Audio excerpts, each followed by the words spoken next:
Halo, selamat datang di Nehan Dev. Pada kesempatan kali ini kita akan membahas tentang HTML ya. Apa itu HTML, kemudian detail-detailnya kita akan bahas secara singkat pada video ini.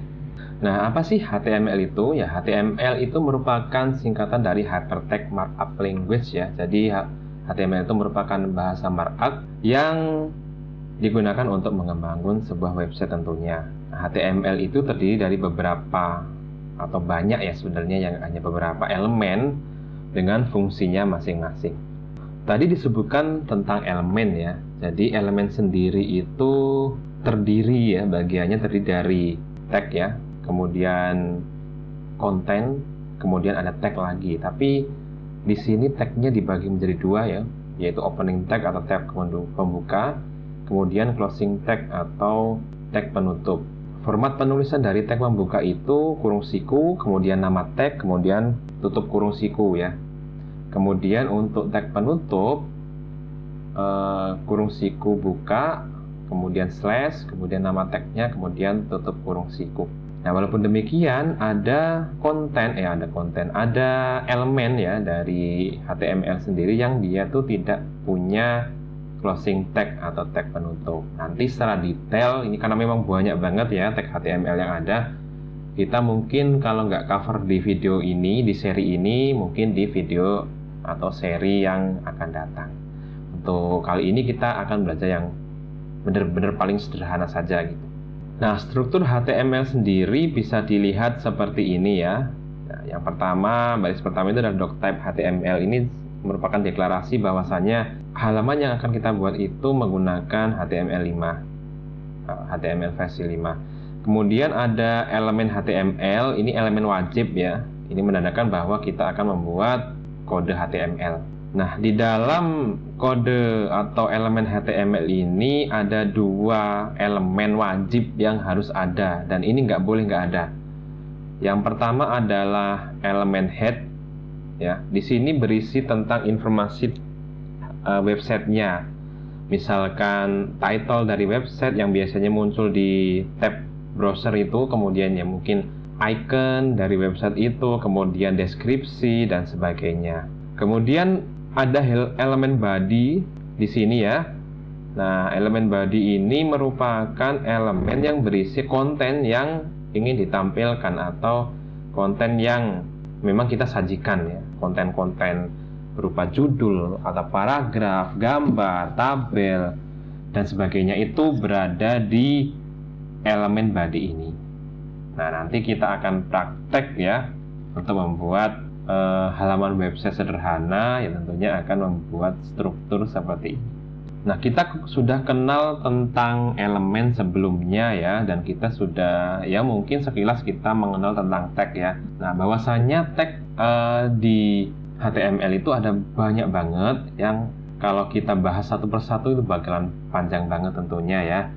Jadi yang ditampilkan di sini itu adalah tag-tag yang populer atau ya paling sering digunakan itu aja. Nah, tag ini merupakan bentuk ya atau apa namanya kita nyebutnya ya, cara HTML ya untuk membedakan elemen itu berdasarkan fungsinya masing-masing. Secara singkat, tiap tag itu punya fungsinya masing-masing dan itu berbeda satu sama yang lain.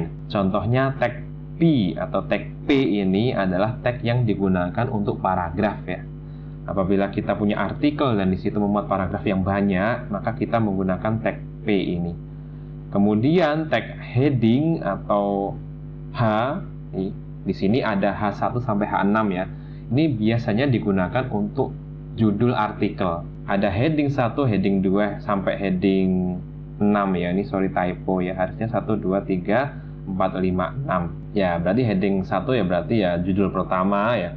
Kemudian heading 2 itu judul kedua atau subjudul, dan seterusnya sampai heading ke-6. Selanjutnya ada tag link atau tag E ya, atau tag A ya kita kenalnya ya. Di sini gunanya untuk membuat link yang apabila kita klik itu akan menuju halaman tertentu. Nah, tentunya di sini jika ingin menggunakan tag link kita harus memasukkan atribut yang berisi URL dari website yang kita ingin masukkan atau kita ingin tuju. Selanjutnya ada tag list. Tag list ini berisi list ya. Nah, list sendiri itu ada dua macam ya. Di sini ada yang menggunakan OL ya. OL itu berarti order list. Nah, kalau order list berarti dia 1, 2, 3, 4 gitu ya. Kalau tag unordered list ya. Di sini UL atau UL. Di sini itu yang bulet-buletan gitu ya, dot, yang nggak ada penomorannya. Seperti itu ya. Nanti kita akan bahas secara detail di video selanjutnya ya. Kemudian ada tag div. Div ini digunakan untuk mengelompokkan sekumpulan elemen menjadi satu ya. Jadi biasanya div ini digunakan untuk membungkus elemen. Misalkan di sini contohnya itu dia membungkus elemen dengan tag H1 atau heading 1 dan tag elemen dengan tag P. Nah, selanjutnya adalah tag IMG ya atau image. Di sini gunanya untuk memasukkan gambar pada halaman website. Untuk memasukkan gambar kita perlu menambahkan atribut yang berisi directory ya dari gambar kita. Selanjutnya ada tag IMG ya. Ini digunakan untuk memasukkan gambar pada halaman website. Tapi jika kita ingin memasukkan gambar, kita harus menambahkan atribut berupa path ya atau directory lah gampangannya dari file gambar itu sendiri. Selanjutnya ada line break ya. Line break itu untuk menambahkan baris ya, menambahkan baris. Yang terakhir adalah horizontal line. Ini HR digunakan untuk membuat garis lurus. Kalau kita amati, ketiga tag ini dia tidak punya tag penutup ya. Ini bisa disebut dengan self closing tag ya. Jadi dia nutupnya itu nggak perlu tag tambahan, tapi tinggal garis miring aja di belakang. Tadi sempat kita bahas atau sebutkan tentang atribut ya. Sebenarnya apa sih atribut itu? Jadi atribut itu merupakan informasi tambahan yang ada pada elemen HTML. Informasi tambahan itu ada yang sifatnya wajib dan ada yang sifatnya nggak wajib untuk dimasukkan ya. Contohnya gambar ini ya. Tag IMG ini untuk gambar itu wajib memasukkan atribut src berupa yang di dalamnya itu berupa path atau directory ya dari file yang kita ingin tampilkan itu. Ini wajib ya. Karena logikanya jika gambar itu tidak ada filenya ya, tagnya nggak ada filenya kan ya, otomatis nggak akan muncul.